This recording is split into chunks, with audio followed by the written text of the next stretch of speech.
Hop, voilà, j'enregistre aussi, j'enregistre le live pour pouvoir éventuellement, comme d'habitude, le mettre sur YouTube.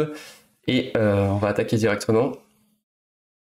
Kurosaki qui nous dit qu'on va sûrement se concentrer plus sur Megumi. Bah, effectivement, il y a des choses à dire. Après, est-ce que ça va vraiment se passer comme ça? Je sais pas. Mais effectivement, il y a beaucoup de choses à dire. Ouais, Joligno, bah, il faut chercher. Il faut acheter les tomes, bien sûr. Acheter les tomes de Jujutsu Kaisen. Il faut les acheter en librairie. C'est ce que je peux te conseiller, bien sûr, pendant ce live. Donc là, si t'es pas à jour, et c'est gentil d'être passé, hein, tu vas voir un peu ce que je fais, mais si t'es pas à jour, ça va pas être le fun. En tout cas, voilà. Écoutez, on est 7, moi ça me va très bien. On verra si d'autres gens arrivent par la suite. Je vérifie juste que tout est en place. Je crois qu'on est bon. Surtout, voilà, entre beaucoup de parenthèses, hein, surtout celui-là, c'est le pire. C'est vraiment le pire site qui vole le travail des autres, donc j'irai pas jusqu'à conseiller ce site-là. Mais bon, on conseille aucun site, bien sûr, on conseille nous uniquement d'acheter les livres. Hop, je retrouve mes petites notes. Et on va être parti. Donc, allez, on attaque direct. Hein. Moi, je suis prêt. Ce chapitre, donc on l'a dit, il est divisé en deux. Clairement. Ah, j'ai oublié de vous mettre la visibilité sur le chat. Pardon. Hop, que je vois ce que vous me disiez. Ce que vous pouvez me dire, pardon. En même temps, voilà. Ok, excellent. Hop là. Donc, chapitre qui est donc, comme je disais, divisé en deux. La partie sur Kyoto et une partie donc où on revient à Shibuya. On va donc diviser le live en deux parties, un classique. Et sur cette première partie, on va insister sur les 5 premières planches où il y a quand même énormément d'informations et des trucs sympas si on prend un peu le temps, je pense, des choses que vous avez peut-être pas vues ou que peut-être pas compris comme moi. Il y a aussi un petit peu des hypothèses à faire puisqu'on n'a pas toutes les infos. Donc avec plaisir, on va parler de ça. Donc petit retour d'abord sur mes prédictions, en tout cas ce que j'expliquais dimanche, hein, pas pour me justifier ou quoi, mais parce que je trouve que c'est intéressant. Comme je vous le disais, je pensais que Naobito, donc Naobito, le chef de la famille Zenin, donc on spoil indirectement, hein, donc on apprend qu'il est mort dans ce chapitre. Et moi dimanche j'expliquais que pour moi il n'était pas mort spécialement puisqu'il avait uniquement perdu un bras, donc il n'y avait pas de raison qu'à cause de ça il soit mort. Et en fait c'est bien le cas, voilà, rip à lui. Et donc j'explique, moi par contre pour moi il était mort socialement, c'est-à-dire pour moi il allait perdre son titre de chef de la famille Zenin, on voit sur une planche que son pouvoir n'est plus assez efficace depuis qu'il a perdu un bras. Et avec la famille Zenin, c'est une des 3 plus puissantes familles du monde du Jujutsu, et que du coup, il allait perdre cette place. Donc du coup, bon, j'avais tort parce qu'il est vraiment mort, mais en même temps, j'avais assez raison de parler du problème de chef de famille, puisque carrément, le chapitre d'après, c'est la succession qui était en jeu. Donc ça, c'était assez intéressant. Donc voilà, c'était juste un petit point là-dessus. Donc voilà, première chose importante, on découvre 3 nouveaux personnages, donc 3 Zenin, Naoya, Jinichi et Ogi. Donc là, Ogi, ça prononce O, bien sûr. Vous pouvez l'écrire comme ça, ou avec un chapeau circonflexe. Et ils sont tous les 3 grades de rang 1 spéciaux. Donc Tokubetsu Ikkyu. Donc ça, les seuls qu'on avait vus jusqu'à maintenant, le seul qu'on avait vu, c'était Naobito, donc le chef de la famille. Le chef de la famille qui avait ce grade, il n'y avait pas eu d'explication du tout au moment où on l'avait rencontré. Et là, on trouve 3 Zenin d'un coup, 3 nouveaux personnages qui sont eux aussi tous les 3 grands grades de rang 1 spéciaux. Donc, est-ce que c'est un titre qui est réservé aux membres de la famille Zenin? Est-ce que c'est un titre qui est réservé aux membres des 3 grandes familles? Qu'est-ce que ça implique? Est-ce que ça veut dire qu'ils sont plus forts que des grades de rang 1? Moi là-bas je pensais ça bien sûr, hein. Comme on avait que Naobito comme information, je pensais que c'était tout simplement qu'ils étaient plus forts, pas forcément. Est-ce que ce serait pas plutôt l'inverse, qui sont moins forts qu'un grade de rang 1, qui méritent pas normalement le titre de rang 1, mais que comme ils sont issus d'une grande famille, c'est une espèce de piston, mais que du coup quand même on spécifie que salut Poupidou, ou alors peut-être que voilà, ils sont en fait moins forts, mais que comme ce sont des membres de la famille Zenin, on leur donne le grade. Je pense quand même que c'est la première option, hein. Je pense que c'est plutôt qu'ils sont plus forts que des rangs 1 normaux, et que peut-être qu'ils n'ont même pas le droit de devenir grade supérieur parce que c'est des membres de la famille. En tout cas, ce sont 3 nouveaux rangs 1 spéciaux qu'on découvre ici. Ouais, moi je pense bien. Salut Axalia. Je pense que ça pourrait être un titre réservé aux familles ou à la famille Zenin, qui est quand même pour l'instant celle qu'on connaît le mieux. Pourquoi pas? Donc on va s'insister bien sûr, parce que là on a beau avoir 3 nouveaux personnages, c'est clairement Naoya, ici présent à gauche, le plus important, celui sur lequel on insiste le plus. Qu'est-ce qu'on sait sur lui concrètement? On sait qu'il est plutôt jeune, comparé aux deux autres, que ce soit comparé aux autres ou par son visage. On l'imagine facilement la trentaine, pas plus. On sait que c'est le fils de Naobito, donc il vient de mourir, ça c'est sûr et c'est confirmé. Vous verrez qu'on va beaucoup parler des liens entre ces trois personnages et qu'il y a certains liens qui sont confirmés, notamment que Naobito est bien le fils de... que Naoya est bien le fils de Naobito, puisque il utilise le terme Jitsu no Chichi, donc vraiment ton vrai père, ton père naturel. Il y a pas, parce qu'on sait que dans cette époque, il y a des histoires d'adoption, donc dans les familles traditionnelles, on l'a vu avec le père de Megumi, donc Toji. Là, c'est vraiment son père naturel. On voit aussi qu'il parle avec un très fort accent du Kansai, donc ça c'est pas possible de le rendre en traduction, mais c'est quand même intéressant, surtout moi qui ai vécu à Osaka, ça m'a fait plaisir de relire ça. Donc vraiment l'accent de l'ouest du Japon, l'accent de Kyoto, Nara, Osaka, donc là ils ont vraiment un fort accent du Kansai, donc c'est toujours marrant de le noter. On voit un truc assez étonnant pour quelqu'un qui veut devenir chef de famille, c'est qu'il est complètement à la ramasse sur l'actualité, puisque quand même il ne sait pas qui est Itadori Yuji. Quand à la fin il demande où se trouve Megumi, on lui répond il cherche à rejoindre Itadori et lui dit c'est qui. Donc soit il s'en fout de la situation, soit il est largué, soit voilà j'imagine plutôt. Donc il n'a pas l'air très intéressé en tout cas par la situation actuelle. À côté de ça, bon il est très arrogant, hein, ça c'est aussi bien je trouve que sur le character design on le voit tout de suite, c'est une arrogance naturelle. Il est assez grossier dès le début, alors ça jure un peu avec son statut de sa grande famille, mais à un moment donc il compare les deux sœurs, donc Maki et Mai, en disant que la pauvre Mai partage le même corps, enfin elles sont jumelles, donc il dit qu'elles partagent le même corps, elles ont les mêmes seins, donc voilà c'est assez grossier entre guillemets de parler de ça à ce moment-là, et on voit qu'il est très très traditionnel malgré tout, puisque avec la servante qui le suit, il fait une petite explication et il explique que les femmes donc doivent rester à leur place et qu'il aime pas trop Maki parce qu'elle a quitté la famille et qu'elle est plutôt puissante et que voilà elle se prend pour un homme et qu'il aime pas ça. Donc il est vraiment très il est vraiment misogyne, c'est le terme, mais ça reflète vraiment une vieille image des familles traditionnelles anciennes. Et son langage corporel fait un peu penser à celui de Gojo, peut-être, éventuellement. En tout cas, là, vraiment le côté traditionnel. Et les femmes, j'aurais pu mettre les femmes à la cuisine, j'aurais dû préparer la sandbox. Mais voilà, en tout cas, c'est ça qu'il pense. Intéressant quand même, il reconnaît la force de Maki. Et donc il le dit, que Maki est forte, il le reconnaît, mais que ça reste une femme et qu'il faudrait qu'elle apprenne à rester à sa place. Mais quand même, il reconnaît la force de Maki. Donc ça, c'est quand même un détail important, puisqu'on sait que dans sa famille, elle est particulière, Maki, qu'elle s'est barrée et qu'elle aspire à devenir plus forte. Et donc ce mec, malgré le fait qu'il soit pas hyper sympa, il reconnaît sa force. Ensuite, important, et c'est là que ça va commencer à devenir un peu compliqué, on apprend qu'il a des grands frères, il explique que ses grands frères sont des Bohariens. Quand il parle de la succession et qu'il dit évidemment ça va être moi le prochain chef, il explique que de toute façon les membres de ses autres frères et sœurs, enfin ses autres frères, il utilise le mot frère, sont des Bohariens. Et donc voilà, donc on va voir un peu qui ça peut être. Et enfin, dernière chose, je sais pas ce que vous en pensez, mais moi je trouve qu'il ressemble quand même beaucoup à Toji, donc le père de Megumi qui est donc décédé. Pour moi quand même, il se ressemble beaucoup, surtout les yeux, enfin il y a vraiment les mêmes yeux hyper, je sais pas, agressifs. Donc de toute façon, c'est sûr, ils sont de la même famille, donc c'est normal qu'ils se ressemblent. Parce qu'on rappelle, hein, le père de Megumi qui était un ancien Zenin, qui a quitté la famille Zenin par amour pour une femme, cette femme avec qui il a eu une fille, et qui est donc la demi-sœur de Fushiguro. On reverra vite fait après. En tout cas, voilà, moi je trouve qu'ils se ressemblent beaucoup, donc il faut voir comment ils sont liés.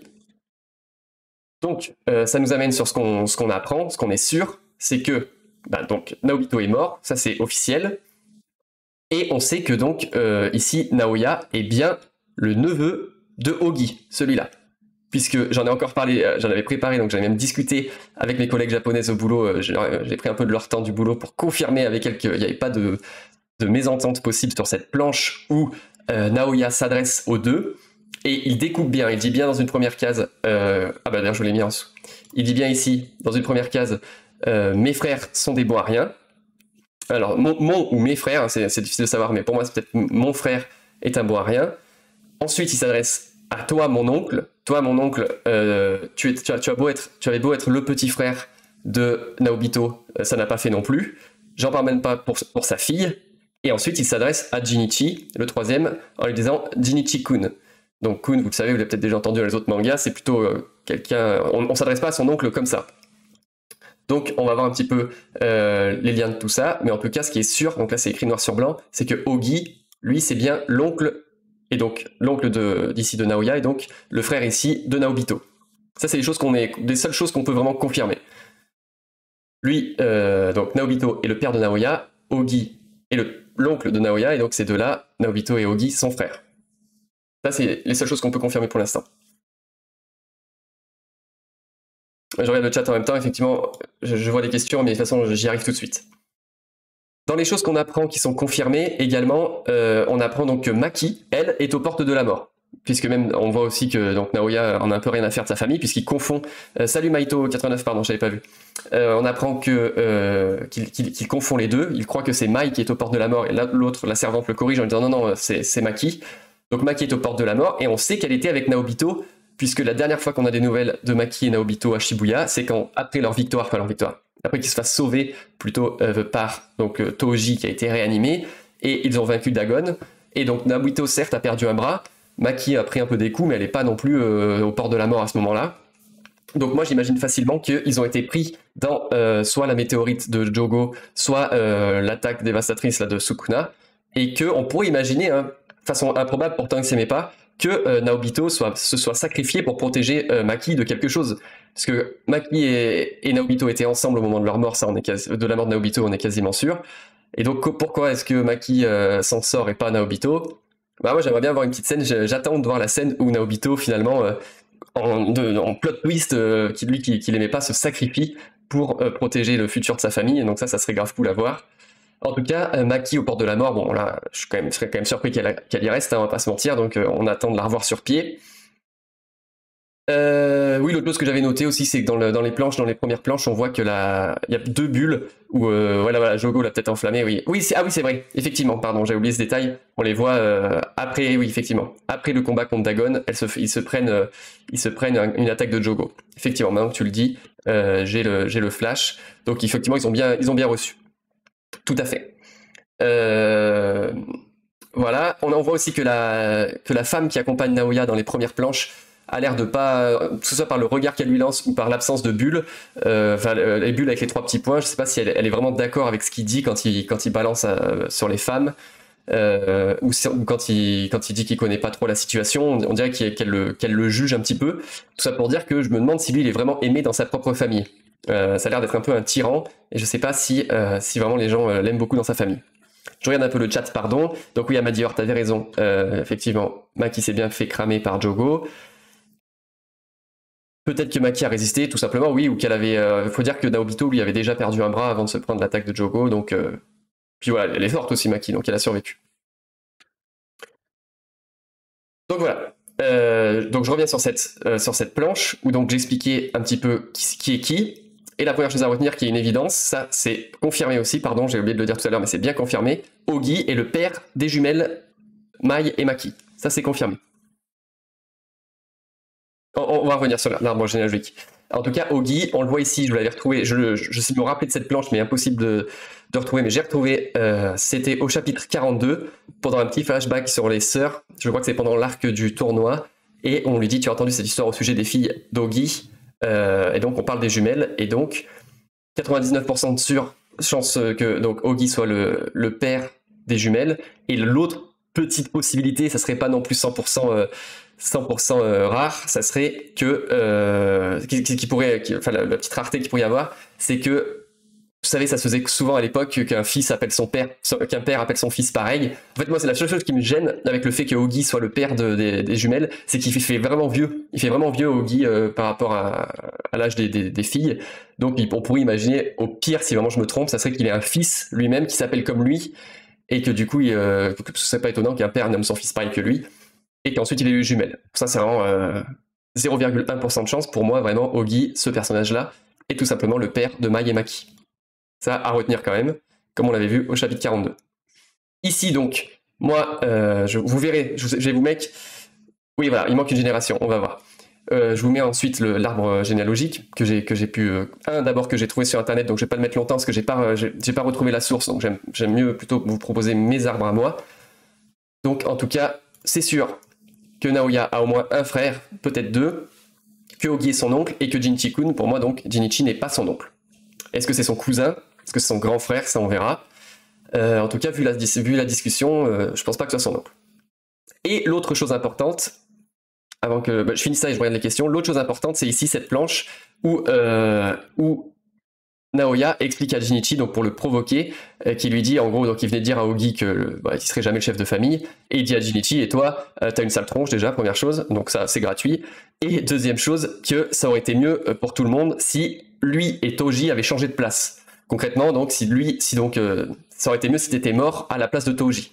Donc s'il lui dit ça, et surtout que l'autre derrière pète un câble et l'attaque, donc c'est que ça l'a bien touché, c'est que s'il est une corde sensible, on peut vraiment imaginer que Toji et Jinichi sont liés, que ce soit un rôle père-fils ou un rôle de frère. Ça, on va voir ce que je vous propose après, mais en tout cas pour moi, Jinichi et Toji sont vraiment très liés, et donc Ogi, lui, est à côté de ça. Donc on va voir ce que ça peut être. Voilà, il manque une génération, bien sûr. Oui, et surtout, voilà, elles ont l'âge de Megumi, donc c'est pour ça que c'est étonnant. Je serais pas étonné que peut-être qu'au pire, Ogi est le grand-père donc des jumelles, mais bon, il y a une planche chapitre 42 où ça dit les filles d'Ogi, donc bon, c'est étonnant. Naobito a beaucoup de fils, peut-être que les grandes familles sont forcées de faire beaucoup d'enfants, voilà. Donc ça, j'y ai pensé aussi, vous allez voir. J'enchaîne directement parce qu'il y a beaucoup de questions sur l'arbre généalogique. Donc ça, c'en est un arbre généalogique que j'ai trouvé, c'est pas moi qui l'ai fait, j'insiste, désolé, j'ai pas les crédits. Simplement, moi je suis pas d'accord avec ça. C'est pour ça, c'est un des premiers que j'ai vu, et j'ai envie de prendre le risque de dire que je suis pas d'accord. Ici, donc, on nous présente les trois personnages, donc Naobito, Ogi et Jinichi comme frères, qui feraient donc de Ogi et Jinichi les oncles de Naoya, comme on voit ici, voilà, les deux oncles ici. On n'est pas sûr du tout que Toji est le fils de Naobito, non. Donc, on sait, donc là, voilà, comme moi, il pense que Naobito a plusieurs fils, ou plusieurs enfants. On a ici les jumelles, et donc eux, ils ont décidé que, pourquoi que Jinichi était le père de Toji. Moi, je suis assez d'accord avec cette possibilité, mais c'est pas du tout confirmé. Et bien sûr, ici, vous avez, je le rappelle, hein, ça on le sait déjà, que Megumi est le fils de Toji, et que c'est, j'ai oublié son nom, ça y est, Kimiko, non c'est pas Kimiko, Tsukimi est sa demi-sœur, puisqu'ils n'ont pas la même mère tous les deux. Toji est décrit un peu comme un coureur de jupons, donc il a plusieurs enfants, au moins 2, et ils sont donc demi-sœurs.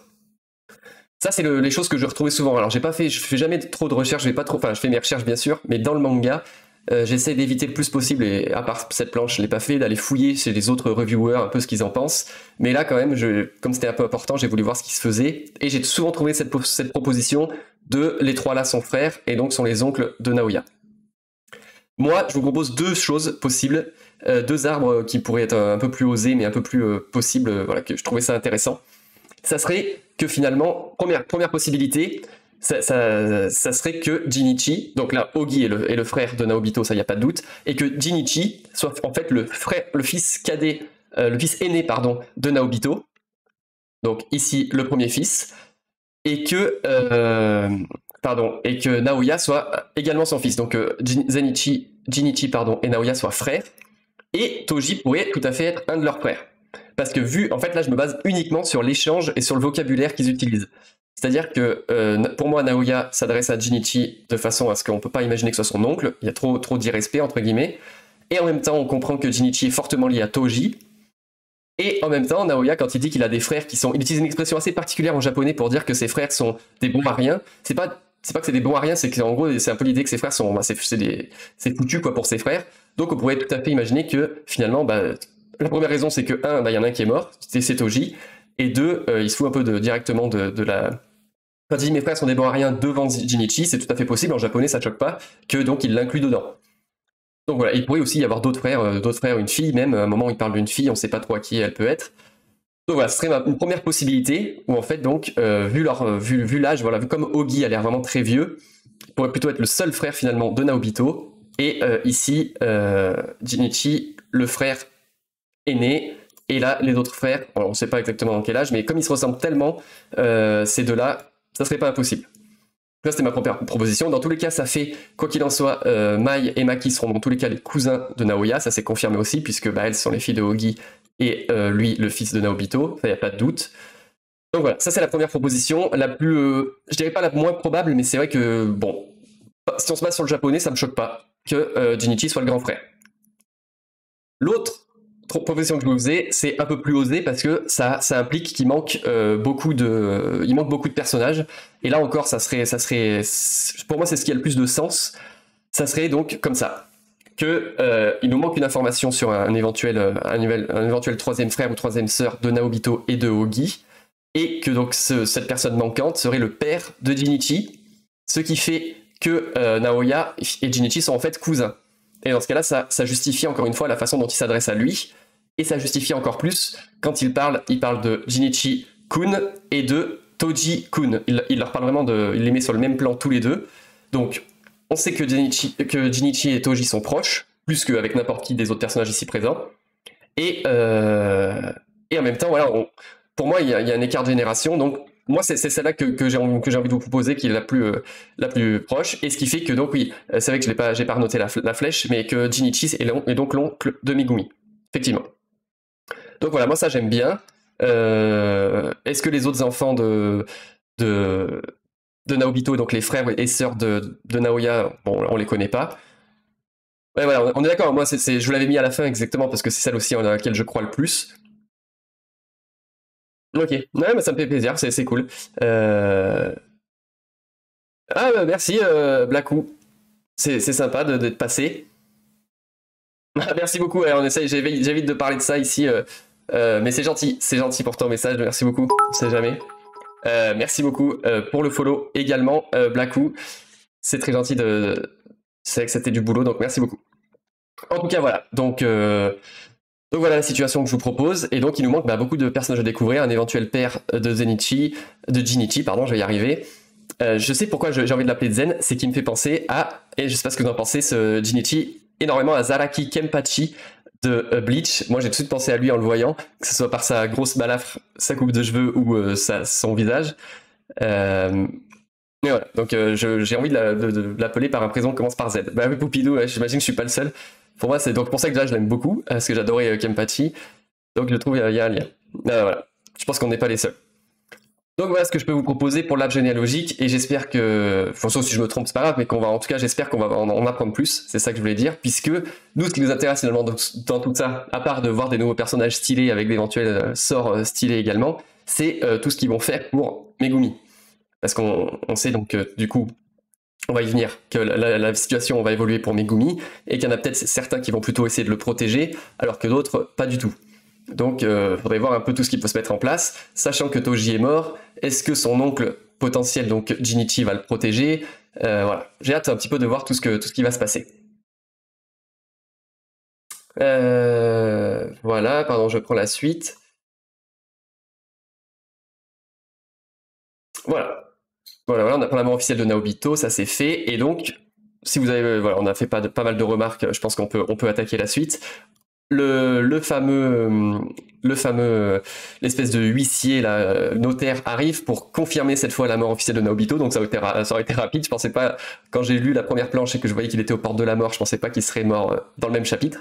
Mais donc, sa mort est bien confirmée, et il amène donc le testament, et ici, il précise directement que le testament ne peut être ouvert qu'en présence de ces trois personnes qui sont donc là, Oji, Jinichi et Naoya, ce qui souligne une fois de plus bien sûr l'importance qu'ils ont dans la famille, et ce qui peut donc expliquer pourquoi ce sont bien sûr potentiellement eux les prochains chefs de famille.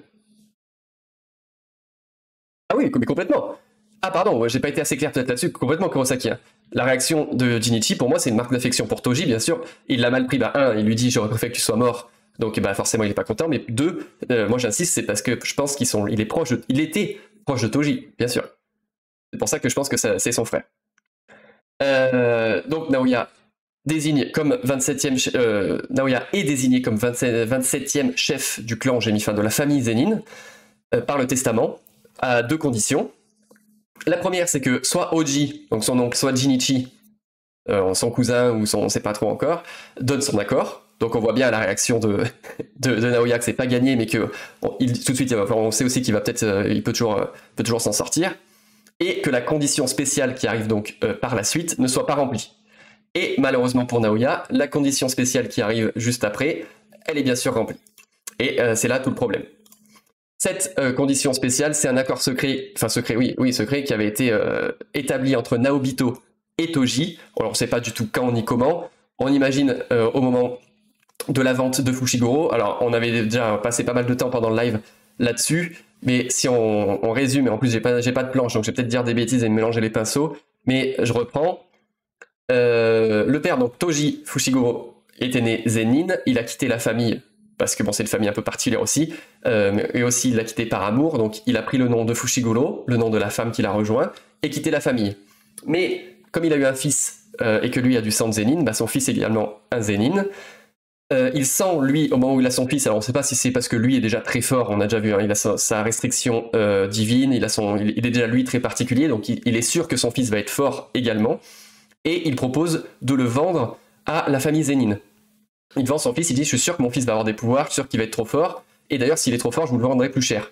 Et Naobito accepte, et il dit « de toute façon, s'il a un sort, moi je te l'achèterai, quoi qu'il arrive ». Donc déjà l'échange, on comprend un peu pourquoi, on comprend que Naobito veut avoir des exercices forts dans la famille. Merci beaucoup Drenti, mais on n'a pas du tout, merci beaucoup pour le follow, on n'a pas toutes les infos. Donc voilà, la vente, Toji vend Fushiguro, pardon, merci beaucoup, je me permets de remercier, merci beaucoup Jotaro, ça fait plaisir. Donc la vente sera faite, mais il y a Gojo qui va empêcher ça. On ne sait pas si la vente a eu lieu puis que Gojo intervient après. En tout cas, une fois que Gojo aura tué Toji pendant le flashback, on voit qu'il va finalement récupérer Megumi et l'amener avec lui au lycée de Tokyo. Donc voilà, on ne sait pas trop dans quel ordre tout ça s'est fait. En tout cas, c'est sûrement à ce moment-là, au moment de la vente, donc la vente de Megumi, que cet accord secret a été signé. Et cet accord secret, qu'est-ce qu'il dit? Il dit que si au moment de la mort de Naobito, Gojo Satoru est lui également mort ou dans l'incapacité d'agir, donc là sur une traduction il faut comprendre, disons soit handicapé, disons, soit qu'il peut plus utiliser d'énergie maudite, soit qu'il est, comme le cas présent, scellé dans un objet maudit. Dans ce cas-là, l'accord avec Toji entre en compte, et ce n'est plus Naoya, mais bien Megumi Fushiguro qui est d'abord réintégré à la famille, donc c'est précisé qu'il est réintégré à la famille, donc c'est que la vente avait peut-être pas vraiment eu lieu, ça confirme un peu ça, et qu'en plus il prend la tête de la famille et de tous les trésors qui appartiennent à la famille. Donc la gros plot twist, surtout pour Naoya, il y a une planche qui est réservée à sa tronche ébahie et choquée. Donc voilà, donc tout simplement on nous apprend ça, que ce n'est pas Naoya, mais que voilà, Megumi, comme ça, il se retrouve nouveau chef de famille.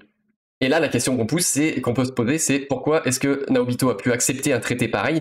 Je veux dire, même si on ne sait pas trop sa relation avec Toji, donc si mes plans sont bons, c'est son neveu, du coup, ça c'est le fils du frère ou de la fille qu'on ne connaît pas.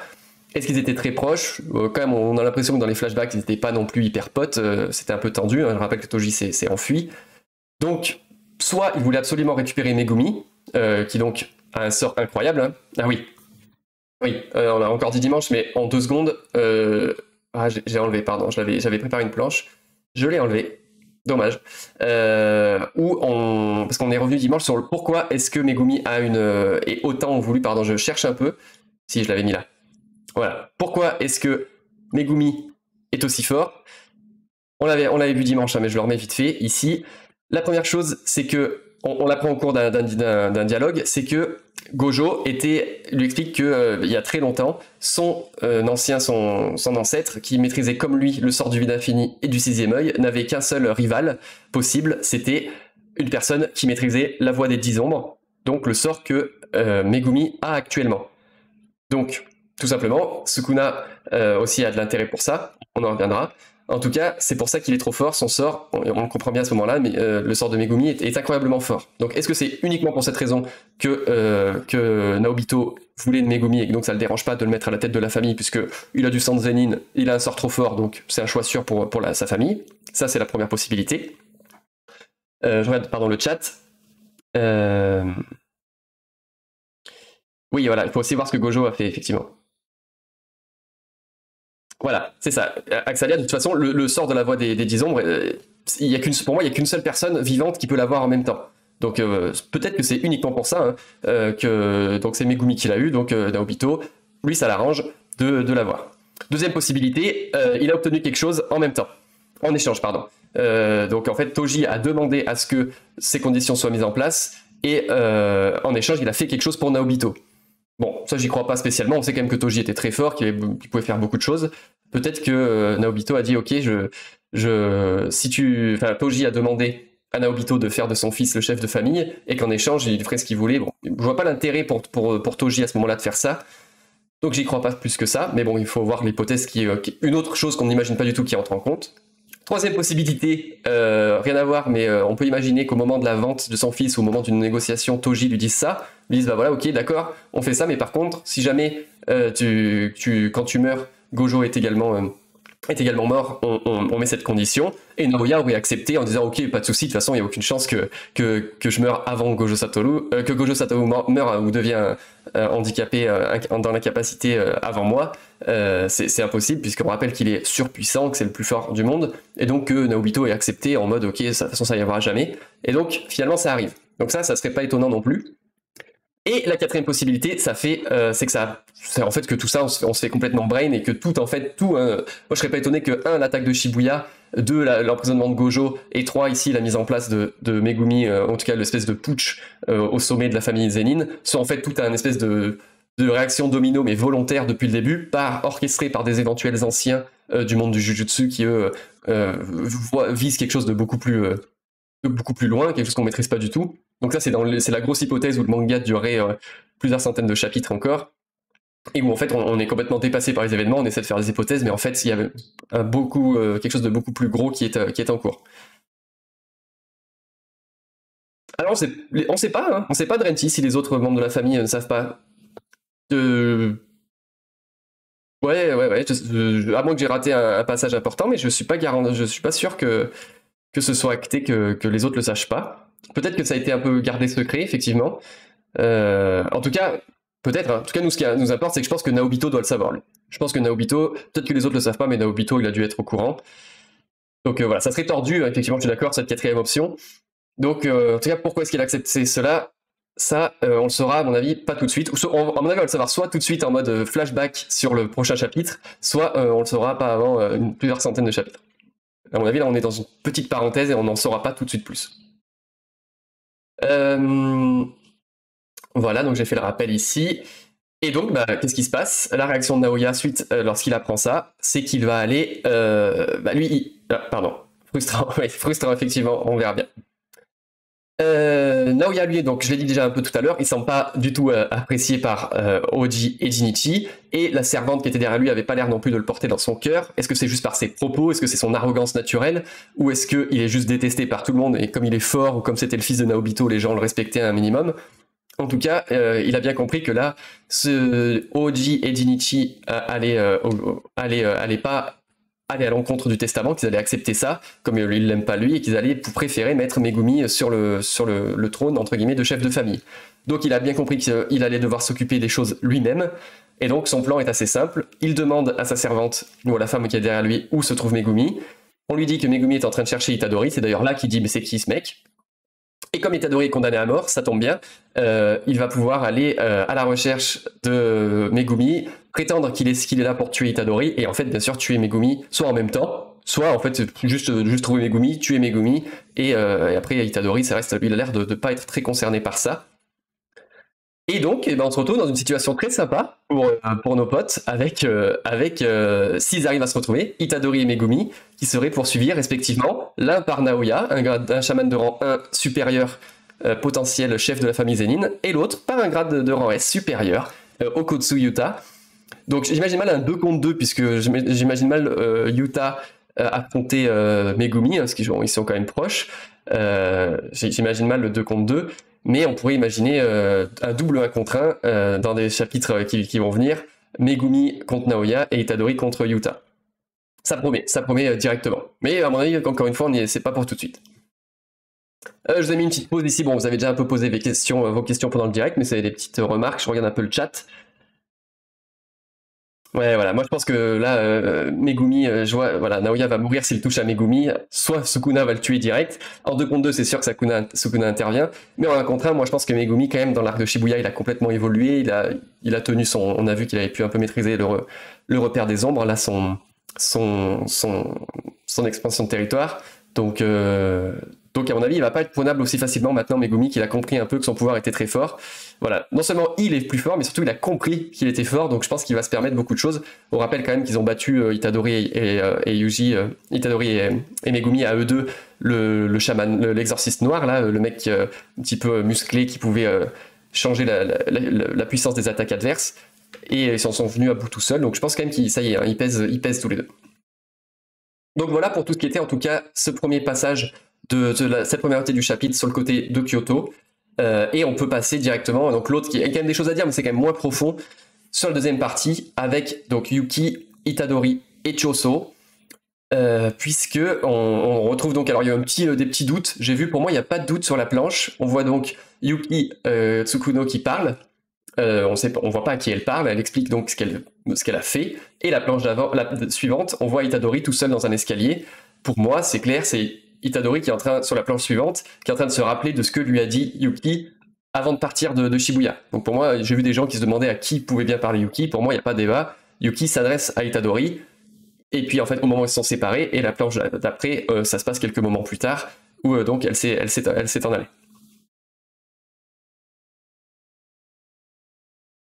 Voilà.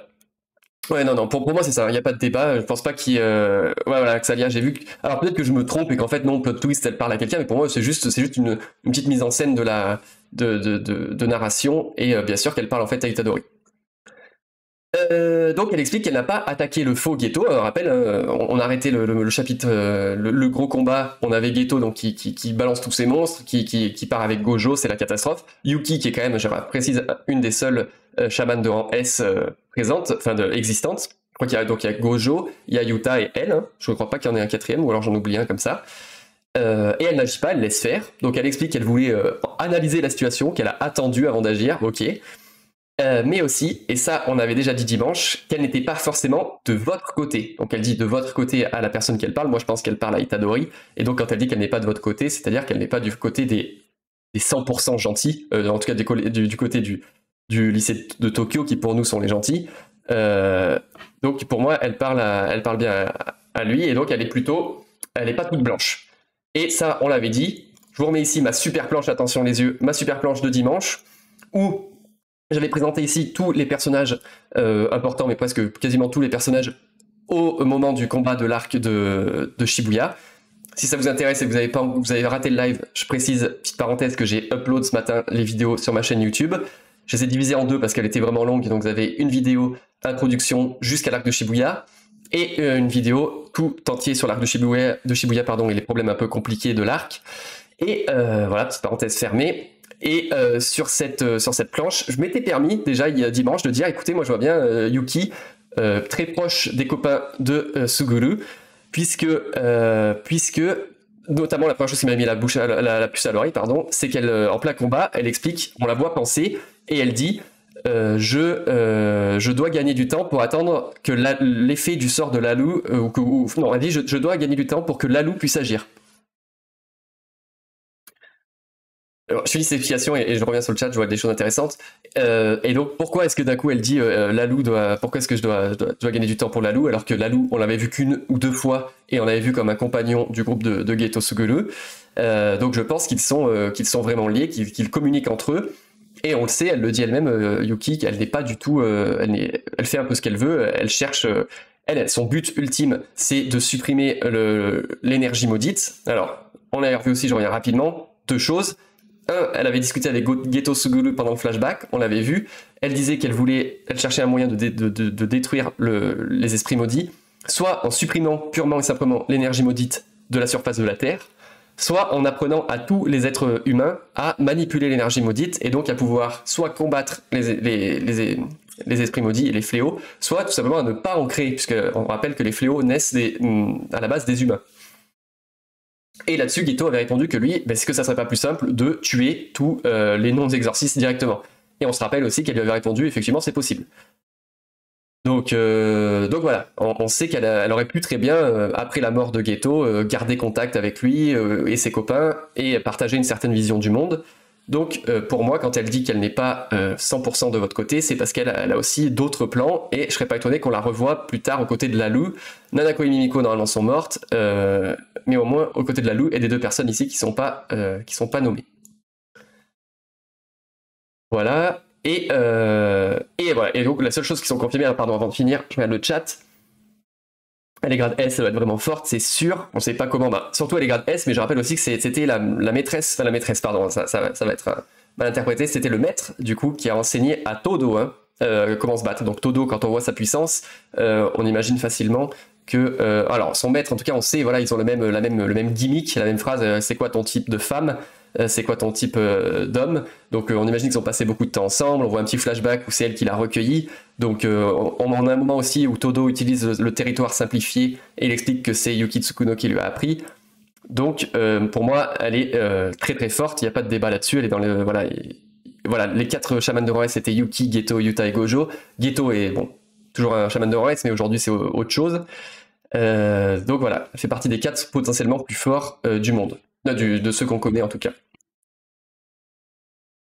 Voilà, et donc on apprend qu'elle n'a pas agi, mais par contre elle a quand même aidé les jeunes exorcistes à s'enfuir, donc les lycéens, et que maintenant elle part voir Tengen-sama pour voir un peu voir ce qu'il en est, parce qu'on rappelle que Geto a fait une attaque bizarre, il a fait quelque chose avec le pouvoir de Mahito qu'il a récupéré, il a déformé quelque chose, et il a peut-être agi sur la barrière de Tengen-sama.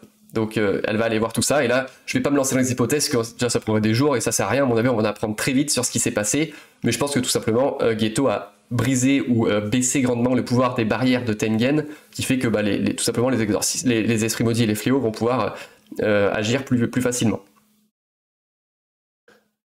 On peut penser que Yuki ait fait des expériences sur Todo. Alors là, on pourrait aller loin.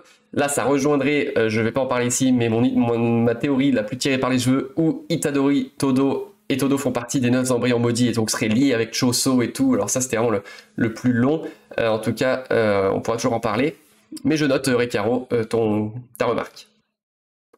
Et donc voilà. Et donc là, on arrive sur cette planche très stylée. Alors là, pareil, je sais pas ce que vous en avez pensé, mais alors... ouais, je vais être très loin, Drenty, ouais. Mais on y reviendra. Itadori et Choso, incroyable, c'est cette planche, moi je trouve, où on voit Itadori tout seul dans l'escalier, là, franchement, est-ce que c'est parce que voilà, je suis quand même relativement proche de ce manga particulièrement, mais j'ai pas le souvenir comme ça, ça m'arrive parfois quand même sur One Piece, c'est vrai que aussi, je suis un vieux fan de One Piece aussi, mais m'arrêter comme ça sur une planche, pourtant vide, juste de Itadori comme ça dans son escalier, et il y a un gros... ça fait quelque chose, quoi. Je trouve cette scène, on sent vraiment l'évolution, on prend l'ampleur de ce qui s'est passé, à quel point le monde va changer, à quel point Itadori va changer, et à quel point du coup la vision de son monde aussi change. Et je pense que je l'avais déjà dit dimanche, mais que le manga devrait normalement vraiment énormément changer. Ça devrait être beaucoup plus noir. On passe quand même d'un shonen type... alors, je trouve qu'il n'est pas du tout classique comme shonen. Je trouve que de base, il est beaucoup plus sombre qu'un shonen classique. Mais là, il y aura plus normalement d'école, il y aura plus de cours, il y aura plus de missions. Ça va plus être la petite chasse aux monstres comme ça, et puis on rentre à la maison le soir. En tout cas, par un moment. On peut imaginer là, donc, qu'est-ce qui pourrait se passer dans les arcs? Ça serait qu'ils vont essayer de vaincre Geto, bien sûr, de redorer, de faire comprendre à tout le monde que c'était pas eux les responsables, de chercher le traître, mais bon, ça va pas se faire dans cet arc-là, à mon avis. Donc pour moi, il va y avoir plusieurs arcs où Itadori et les gens qui vont essayer de l'accompagner seront tous des hors-la-loi et vont être dans un monde, à mon avis, très différent. Je reviens pas sur tout ce qu'on a dit dimanche, là je vous dis au moins d'aller voir ma vidéo sur YouTube, j'ai pris le temps de diviser les chapitres. Donc si ça vous saoule et que la vidéo est longue, mais vous pouvez au moins voir les petites... j'ai créé les chapitres et vous allez voir ce qui vous intéresse. On revient vraiment sur plein de choses et j'ai fait un passage dédié sur ce que pourrait devenir... ce qui pourrait se passer. Donc voilà, Itadori seul dans ce nouveau monde et j'ai vraiment hâte de voir ce qu'il était. Voilà, cette page était incroyable. Elle fait mal au cœur cette planche, je suis d'accord avec vous. Petite parenthèse, alors là, vraiment 2 secondes, je l'ai noté pour pas l'oublier. Itadori, Choso lui demande comment il va. Pardon, je m'étouffe. Choso demande à Itadori comment tu vas. Et aussi bien en français qu'en anglais, c'est pas que les traductions sont mauvaises, simplement je vais juste que ce soit clair.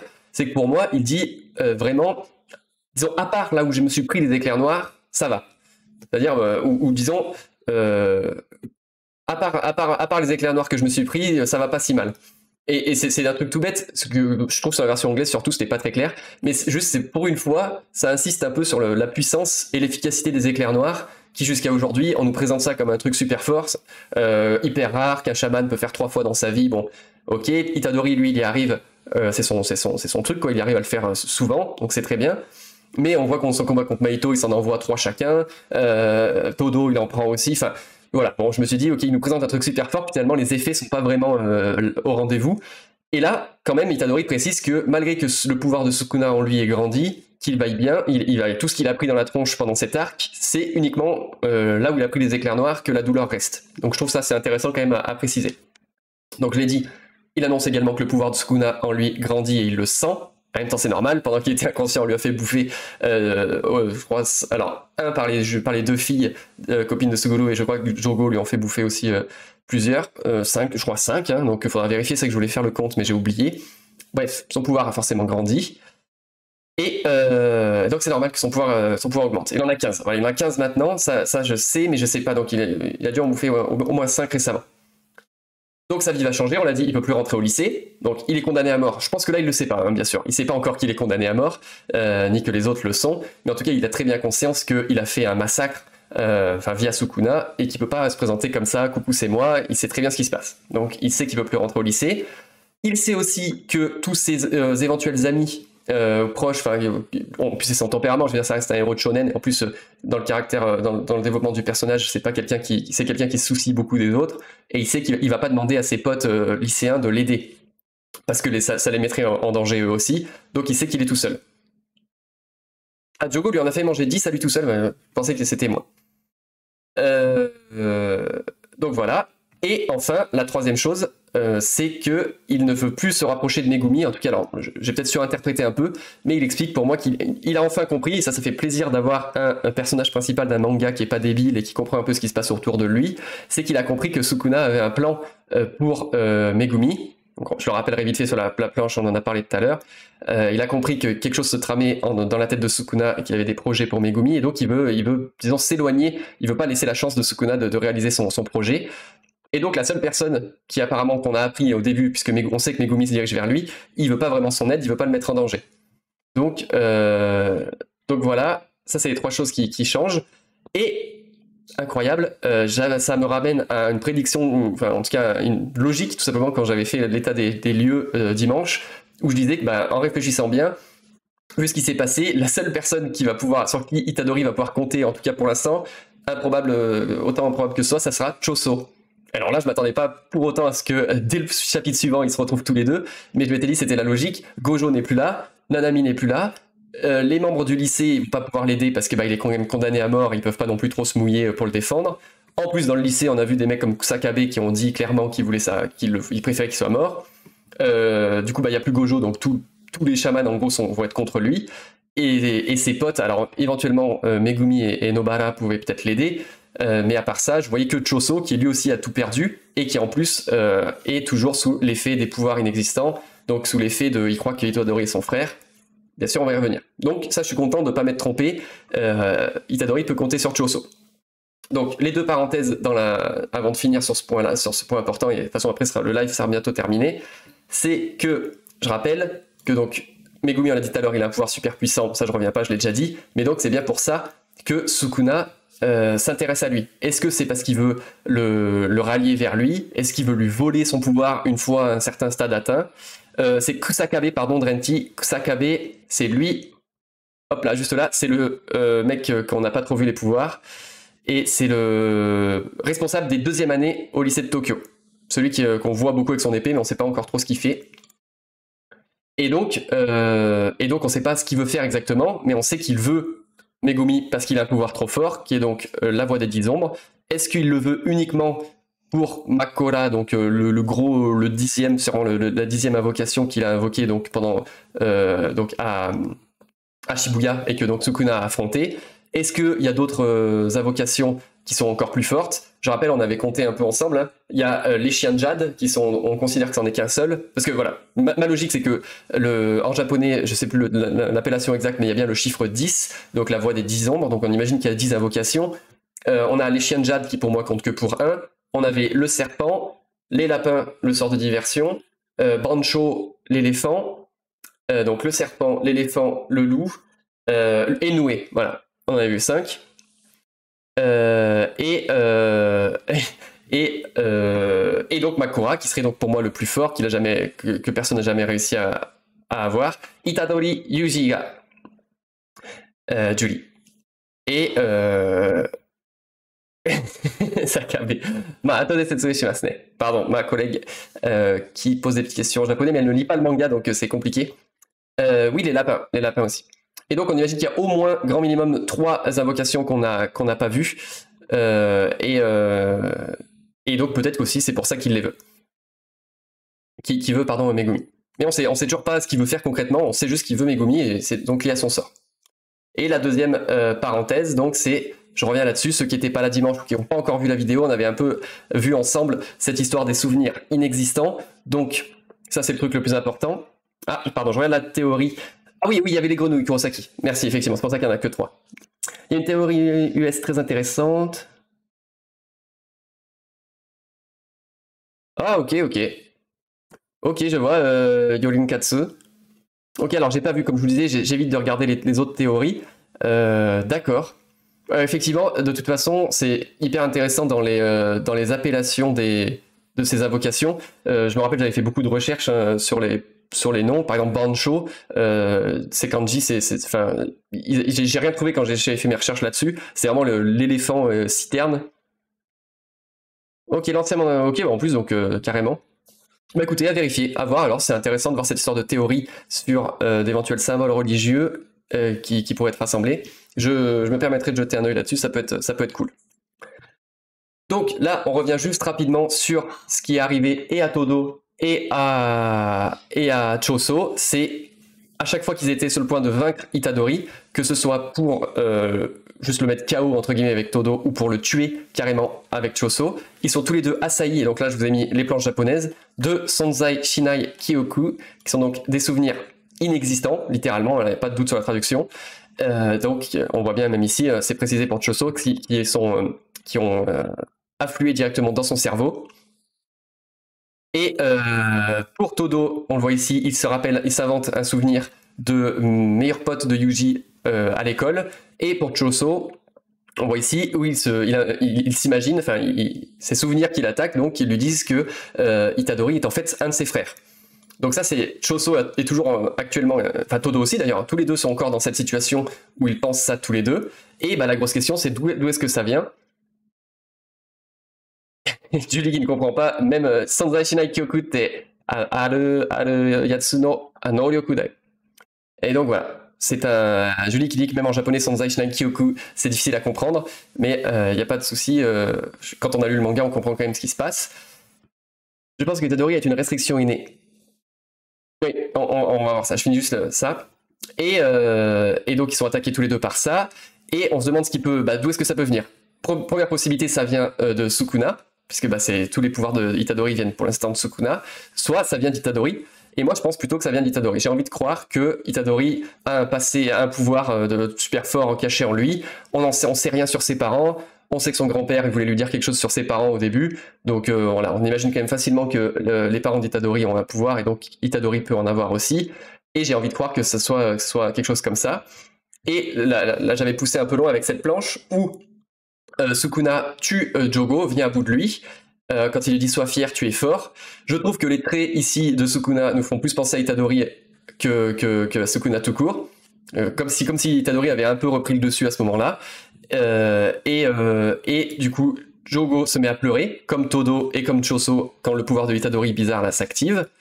Et Jogo lui demande qu'est-ce que c'est. Et Sukuna lui répond va savoir, je n'en ai aucune idée. Donc, première possibilité, en fait, il se fout de lui, il sait très bien ce qui lui arrive, mais il troll.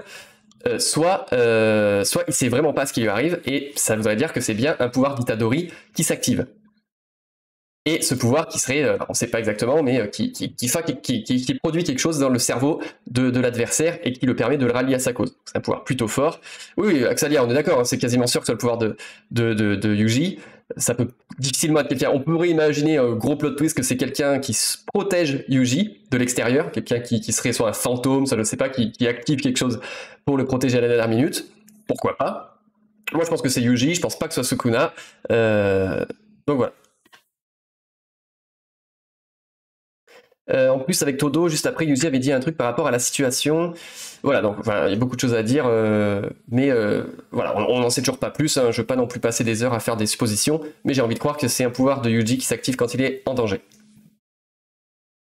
Oui, voilà, oui. Bah après, Sukuna est trop arrogant pour utiliser un sort pour le protéger. Clairement, je pensais que ça pouvait être involontaire, mais non, pour moi, c'est Yuji.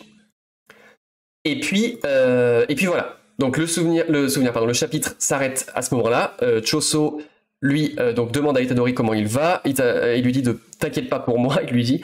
Itadori lui répond mais je m'en fous, je m'en fais pas du tout pour toi. Il a pas l'air très, même si maintenant ils sont dans le même, enfin ils se combattent plus. Itadori a pas l'air non plus de considérer Choso comme son grand pote. Choso le pardonne Itadori pour le meurtre de ses deux frères. Il dit que c'était un accident, voilà, que c'était un malentendu et que c'est comme ça, c'est ce que est censé faire un grand frère, c'est de pardonner quoi qu'il arrive. Donc il est toujours sous l'influence du pouvoir. Et du coup, c'est là que ça rejoint ma théorie tirée par les cheveux, où je disais que pourquoi pas, ils sont tous finalement Etodo. En fait, le pouvoir de Itadori s'active sur Choso et Todo, non pas parce que c'est un pouvoir de Itadori, mais parce qu'en fait, ils sont liés depuis le début, puisqu'ils sont tous des embryons maudits. Voilà, je l'ai dit, ça va très loin. Todo, Itadori, Choso, Ezo, Kechizu et les autres qu'on connaît pas encore sont tous des embryons maudits et sont donc tous liés. Et en fait, c'est pas du tout un pouvoir d'Itadori. Alors Dogo, voilà. Et du coup, en fait, le truc avec Dogo, du coup, ça n'a plus rien à voir, c'est juste autre chose. Donc voilà. Donc, c'est pour ça que la théorie tient pas spécialement. Il nous manque beaucoup d'infos, mais ça m'avait effleuré l'esprit à un moment. Donc non, on reste sur le fait que c'est plutôt un pouvoir d'Itadori qui s'active. Ah oui, d'accord. Oui, Yorinkatsu, oui, tout à fait. On peut imaginer que le grand-père est en fait maudit Itadori avant de mourir en lui demandant de protéger les gens et enfin, tout ce qu'il lui disait. Pourquoi pas? On peut imaginer ça aussi. Carrément. Et c'est pour ça que je veux pas me perdre. Enfin, on pourrait passer des heures comme ça en live à discuter ensemble et à imaginer des choses. Moi, je trouve ça cool aussi. Mais là, le but de quand je fais les reviews comme celle de Madère, c'est plutôt d'essayer de faire des propositions acceptables quand même avec les infos qu'on a, plutôt que de m'enfoncer dans les théories. Et voilà, et donc la dernière chose, c'est ce que tu dis, Doggy Pack, c'est que pour moi, c'est ce que je comprends, je vous ai mis la planche ici, et on va revenir sur la dernière chose du live, ça sera les embryons maudits, c'est que il dit, Choso dit à Itadori, c'est bon, tu peux rentre au lycée tranquille, t'inquiète pas pour moi, moi, de toute façon, il faut que j'aille récupérer mes frères. Enfin, voilà, mes frères qui sont donc plus ou moins des restes, il dit plutôt les restes de mes frères, donc parce que voilà, on rappelle à la base c'était des formes d'embryons maudits là, donc ils sont pas encore, on imagine que ces frères sont pas encore incarnés, ils sont protégés en tant qu'objets maudits et ils sont pas encore dans quelqu'un, et donc bah, il veut aller les récupérer. Donc Choso va aller récupérer ses frères qui sont sûrement à Tokyo, et Itadori, lui, de toute façon ne retournera pas au lycée, et donc ils se retrouvent finalement tous les deux pour l'instant, à devoir quitter la zone dans laquelle ils sont, et pour ça, il faut qu'ils exorcisent tous les fléaux qui sont dans la zone. Donc, pour l'instant, ce qu'on sait, c'est que Itadori et Choso se lèvent, partent avec un visage déterminé comme jamais. Je vous ai pas remis la planche, mais quand on voit la tronche d'Itadori, lui qui sourit tout le temps et qui est un personnage assez sympa d'habitude, là, la tronche qu'il fait, on est loin du sourire. Et donc, ça promet du gros combat.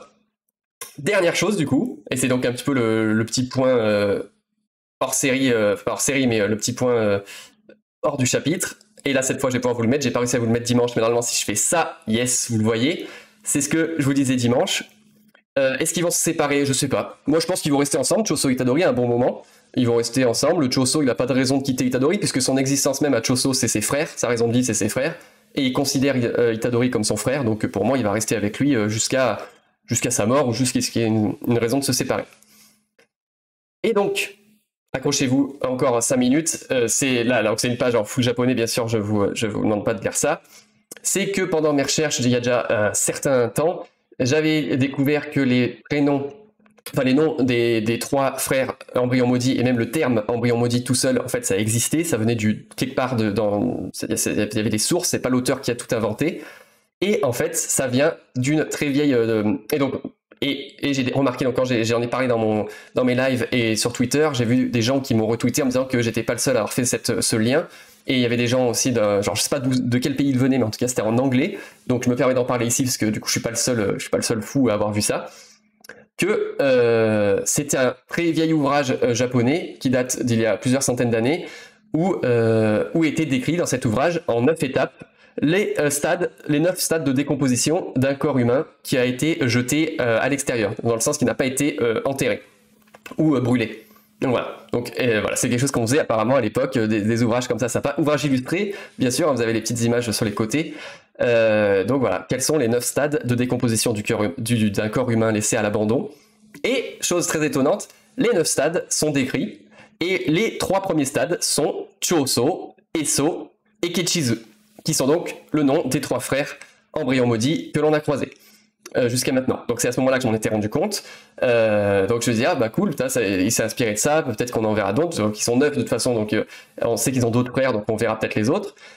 Mais bon, c'était peut-être qu'on n'en aurait que 3. Mais là, ce qui est super intéressant, c'est que dans le dernier chapitre, Choso, quand il explique qu'il va partir, il dit Oremo Shoso Tachi o Kaishu Shitai. Donc moi aussi, je veux aller récupérer donc Shoso et les autres. Choso étant, je vous l'ai mis là-haut à droite, le 9e frère, puisque c'est écrit, c'est bien ce qui apparaît sur la fiche, la page internet. Hop, pardon, on a perdu internet, c'est normal. Hop. Ah, ma page est partie. Là. Je t'ai perdu, je reprends, c'est super simple. Ce livre, l'auteur s'est inspiré de cet ancien ouvrage dans lequel il décrit 9 étapes de décomposition du corps. Et en fait, il s'est inspiré de ça pour créer les personnages des 9 embryons maudits. Les 9 étapes, donc clairement, je ne vais pas toutes vous les faire, mais en gros, la première étape est que avec la putréfaction, le corps émet des gaz et c'est l'intérieur, le corps commence à se dilater. Deuxième étape, avec le pourrissement continu et la peau commence à se détacher. Troisième étape, qu'est-ce qu'on a donc le reste du corps commence à se dégrader et les liquides commencent à sortir. Voilà, donc on a tout ça jusqu'au dernier stade, le 9e, qui est que les os sont en cendres. Il ne reste plus que des cendres des os, donc les dernières traces du corps, c'est des cendres, comme si le corps avait brûlé. Donc vous avez comme ça 9 étapes, et chaque étape a un nom d'un personnage qu'on connaît, pas toutes, mais pour l'instant, donc 1, 2, 3 et 9. Donc Choso, qui est donc notre personnage, Choso, Eso et Kechizu, les 2 frères qui représentent chacun l'étape 2 et l'étape 3. Et la 9e étape, Shoso, qui est donc dans le dernier chapitre évoqué par Choso, le premier. Attention, Choso et Shoso, c'est pas la même chose. Donc on sait que l'auteur s'est bien inspiré de cet ancien ouvrage pour créer ses personnages. Et si chaque étape ne correspond pas exactement à chaque pouvoir, puisque Choso, on sait qu'il manipule le sang, et que ça correspond pas exactement à la première étape de décomposition d'un corps, qui est plutôt l'explosion du corps suite au relâchement des gaz. Choso serait un embryon comme Itadori, et les 2 dans l'arc après le tournoi, les frères de Choso. Les deux frères de Choso sont des embryons maudits aussi, hein, de toute façon. Alors après, la question c'était dans ma théorie, est-ce que Itadori et donc Todo, je disais, pouvait faire partie de cela, pourquoi pas. Je parlais d'un de ses frères, tu n'es pas Itadori. Voilà. Donc voilà, donc ça c'est, je vous laisserai regarder, je vous mettrai le lien, j'avais dit que je le mettrais, mais je crois que je l'ai déjà mis sur Twitter, je le mets aussi sur le Discord, si vous voulez rejoindre le Discord, ce lien, il n'y a pas de page en anglais, il n'y a pas de page en japonais non plus. On en connaît 4 du coup d'Arenti, on en connaît 4, on sait que le 4e existe, puisque dans le dernier chapitre, Choso, quand il dit qu'il doit aller récupérer ses frères, il dit pas je vais récupérer mes frères, il dit je vais récupérer Shoso, écrit comme ici, comme dans le 9e, comme ici là. C'est bien écrit exactement pareil si vous regardez les kanji. Je vais récupérer Shoso et les autres. Donc on peut s'attendre à ce qu'on va découvrir peut-être donc ces 6 autres frères. Et ce qui est cool, c'est que on peut imaginer les pouvoirs sympas de ces mecs. Puisque même si c'est pas exactement ça, on avait vu quand même que les 2 autres frères qui sont morts, Eso et Kechizu, maîtrisaient plus ou moins des sorts de pourrissement du corps, de poison. Et là, on a des pouvoirs potentiellement sympas, donc le 9e, Choso, qui serait de réduire en cendres, hein, littéralement. Et on a aussi, je crois que c'est Tanso, oui, Tanso, son pouvoir qui est lié donc à la 6e étape de décomposition du corps, qui est celle où les vautours et les insectes viennent manger le corps. Donc vous pourriez imaginer un mec assez stylé qui balance des insectes et des charognards, des choses comme ça, donc ça pourrait être assez stylé. Donc voilà d'où vient l'inspiration des 9 embryons. On devrait en voir d'autres. Est-ce qu'on va tous les voir ou est-ce qu'on va juste en voir un? En tout cas, j'ai hâte de voir ça. Voilà, donc ça, j'en avais déjà parlé dans le live, mais voilà, au moins là, cette fois, je l'ai fait avec le support et c'est plus sympa. Et du coup, ça nous amène à la fin du live, hein, tout simplement. Moi, je vous ai dit tout ce que je voulais vous dire. Ah, le 9, ça pourrait être Jogo, effectivement. Mais bon, il dit qu'il va le récupérer. Il dit il faut qu'on aille le récupérer, donc... et comme il avait déjà... Je pense qu'il aurait su. Il aurait su que ce soit Jogo. Je pense pas que ce soit Jogo. Voilà pour le live de cette semaine, le chapitre de cette semaine. J'espère que vous avez compris certaines choses, que vous avez pu un petit peu... que ça vous a servi à quelque chose, mais en tout cas, c'était sympa. Je pense que... Mon but, c'est pas que je pense, c'est que je vais essayer, en tout cas, tant qu'on est encore comme ça, entre 15 et 20... C'est grave cool, moi ça me fait plaisir qu'on puisse discuter ensemble. N'hésitez pas à me faire un peu de promo sur Twitter et les réseaux, qu'on soit plus nombreux, ce sera toujours plus sympa. Si c'est pas déjà fait, pensez à me follow quand même, ça coûte rien. C'est pas un abonnement, hein, juste le follow. Moi d'avoir 50 followers, ça m'aide sur Twitch, pardon, ça me permet de débloquer des fonctionnalités et de pouvoir personnaliser ma chaîne. Donc on n'est pas très loin, donc n'hésitez pas. Et on fera ça, je pense, tous les lundis soirs ou les mardis soirs. Je pense que le lundi, j'aurai pas le temps de préparer le chapitre, même s'il est sorti le dimanche soir. Donc j'aimerais bien faire ça tous les mardis soirs, tranquillement, entre nous. Je vous prépare un petit PowerPoint du mieux que je peux. Selon les semaines, il y aura peut-être moins d'infos. Et puis on débriefe comme ça le chapitre de la semaine. Et selon le temps que j'ai eu, je peux vous proposer un petit point sur un point de l'univers du manga. Revenir sur un personnage en particulier, revenir sur un pouvoir, ou revenir carrément sur un concept. Il y a plein de choses à voir. Il y a les restrictions, on en avait déjà parlé un peu dimanche. Il y a les Goku no Ban, là, les sorts ultimes. Alors ça, les sorts ultimes, on en a vu que 2 pour l'instant. Bon, c'est pas trop de choses, mais faudra en parler. J'aimerais bien aussi faire un point entier sur les expansions et les extensions de territoire. Voilà, j'ai plein de choses à vous dire. Et mon idée, ça serait que, voilà, je pensais... Bon, là ça a duré quand même 1 heure. Mais l'idée, à la base, ça serait de faire des lives peut-être plus courts. Merci beaucoup, Julie Yasumi. Faire des lives un peu plus courts. Et de prendre peut-être voilà, 1 demi-heure de review et 1 demi-heure ensuite sur un point ou sur un truc cool de l'univers du manga. Comme ça, c'est pas que des lives simples. Mais c'est vrai que ça me prend toujours un peu de temps, comme j'ai vraiment envie de vous proposer du contenu en partant du japonais pour que ce soit sympa. Peut-être qu'aussi vous appreniez des choses sur le Japon et sur la culture japonaise. Le mangaka utilise énormément des choses de la culture japonaise, des anciens livres, énormément sur le bouddhisme. Donc moi qui étudie la langue et qui parle encore un peu la langue, c'est pas autant que j'aimerais malheureusement, et qui ai étudié l'histoire japonaise aussi, j'ai quand même accès à pas mal de choses, donc ça peut être grave cool de vous en parler. Ouais, il faudrait créer un arbre modifiable de la famille Zéline. De toute façon, j'ai plein d'idées, hein. Là, vous voyez bien, c'est encore un peu bancal, on est sur du PowerPoint, je fais un peu comme je peux. Faut aussi que je me renseigne, bon là on n'est pas beaucoup, donc ça craint rien, mais je sais même pas si j'ai vraiment le droit de faire des PowerPoint comme ça, de prendre des extraits du manga et tout, donc je me suis renseigné, je sais qu'on n'est pas nombreux, donc ça craint rien, mais pour la suite, il faudra que je fasse aussi un peu attention à vous présenter des choses qui respectent bien tout.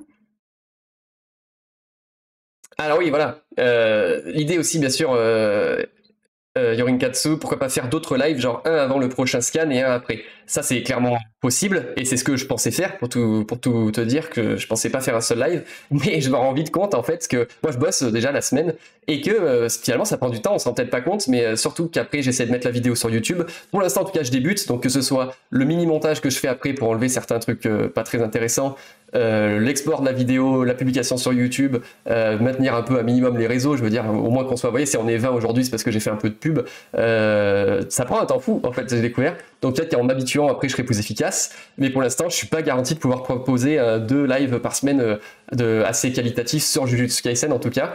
Surtout, et c'est la dernière fois que je vous en parle, que je vous embête en cas pour aujourd'hui, que j'ai un autre projet qui est un jeu de quiz que j'ai créé, à la base complètement pour mes potes pendant le confinement pour jouer sur Discord, et en fait on a découvert que ça pouvait carrément bien se prêter à Twitch. C'est plutôt cool, c'est pour les gens de notre génération, plutôt questions orientées jeux vidéo, manga et autres, et aussi des questions de culture générale classiques. Il y a un blind test, il y a des règles sympas, on peut enlever des points à ses adversaires et tout, on se marre bien. Et on a déjà fait un premier live ensemble avec des potes la semaine dernière, ça a plutôt bien marché. Il fallait que je règle quand même des détails de présentation pour que ce soit plus sympa à regarder sur Twitch, parce que c'était pas le but à la base. Et là, jeudi soir, 20h30, sachez-le, même si vous êtes là à la base que pour Jujutsu, n'hésitez pas à passer si vous voyez la notif, si vous me suivez, que vous voulez que je suis live et que je parle pas du Jujutsu. Restez quand même, le jeu est quand même grave cool, c'est des questions, il y a des trucs sympas. Et vous pouvez participer en même temps puisqu'il n'y a pas de question de rapidité, vous avez bien le temps de réfléchir, de répondre soit dans le chat, soit de votre côté. Donc moi ça me fait plaisir, j'y passe beaucoup de temps aussi à créer, j'ai créé toutes les questions, j'ai créé toutes les règles, j'ai tout créé moi. Donc ça me ferait plaisir aussi si vous aimez ce que je fais sur Jujutsu, si vous pouvez passer au moins une fois, vous faire une idée de ce jeu que j'ai créé et si ça vous plaît, de rester et de passer un bon moment avec moi. Merci en tout cas Yorinkatsu pour si vous voulez bien me faire un peu de pub, ça serait cool. Plus on est de fous, plus on rit. Et puis, bah, je vous laisse là-dessus. C'était une grosse journée pour moi. Pour le moment, je live tous les mardis soirs. Ça, c'est garanti. Tous les mardis soirs, il y aura le live, le review. Et dès que j'ai du temps, moi, de mon côté, je prépare peut-être des petites vidéos, des petits lives. Et dès que je vois que j'ai le temps, j'annoncerai sur Twitter et je ferai peut-être un live comme ça, je sais pas, un vendredi soir, un dimanche, quand je peux, sur l'univers du manga. Mais pour l'instant, l'idée c'est tous les mardis soirs, Jujutsu Kaisen, la review. Une autre fois par semaine, ça sera ma partie de mon jeu de quiz qui s'appelle On veut tous briller. Et le reste du temps aussi, si ça vous intéresse, bon, il y a beaucoup de gens qui proposent ça, mais je fais un peu aussi de gaming, des jeux en coop, Valheim, Among Us et autres, avec mes copains et mes copines. Donc on se marre bien, c'est une bonne ambiance, on n'est pas nombreux, donc vous pourriez même participer dans le chat et tout, ça pourrait être grave cool. Merci beaucoup en tout cas, merci Axalia pour la pub, et puis voilà, j'insiste une dernière fois, n'hésitez pas à follow et à faire de la pub pour avoir des followers pour que je puisse finir de personnaliser cette chaîne Twitch dans laquelle j'aimerais bien faire plein de choses, mais que j'ai découvert qu'il fallait avoir 50 followers pour rentrer dans les derniers détails, et du coup je peux pas le faire pour l'instant.